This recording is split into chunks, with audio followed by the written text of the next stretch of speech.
งหินโป่งปูเนี่ยคู่ฝนเยอะละง่มเสียงตีมวนยินย่ำเต่า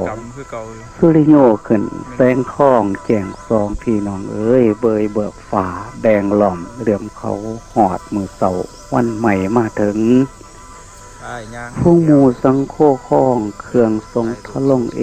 ดูเลืองเหลื่อมแท้ว่าหวาดของข้องพระพุทธเจ้าสงวนไว้บอกว่าง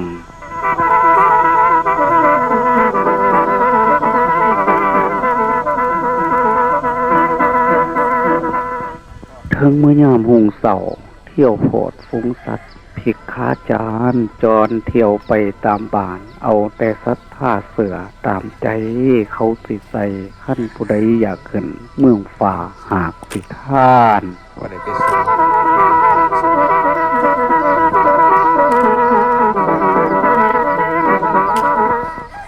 หยาบหง่ายฟุงหมูหญ้าคู่เนคขมะจารีเนคขมะจารินีออกหลับท่านยามเสาพี่น้องเอ้ยเข้ามาพากันเขาทำบุญตักบาตรปาลิวาสทรงอยู่สู้คำสะตนามาหักษาสินสางภาวนานำเพลินพี่น้องเอ้ยขั้นผู้ใดอยากขึ้นเมืองฝ่าให้มันทำขั้วขวมสงสารให้หม่อมฟังหวังนิพพานใจปานนั่นจังเผื่อพ่อ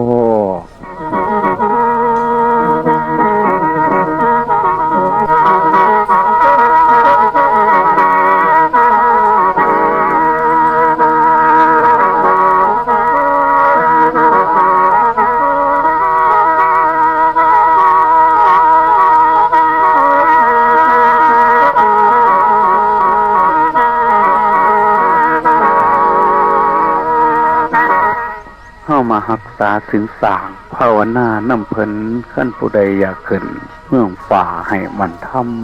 ำให้พากันทำขั้วขวมสงสารให้หม่อมฟังหวังนิพพานใจปานนั่นจังเผื่อพ่อให้เจ้าขึ้นต่อไหวหีดหอมทางเที่ยวทางไปนี่ละพานไงยาวข้าวกวงอันว่าหนทางเขานี่ละพานผลโศกข้าวหนาผุ่นหักยั่งกวงกลัวหลังพี่น้องเอ้ย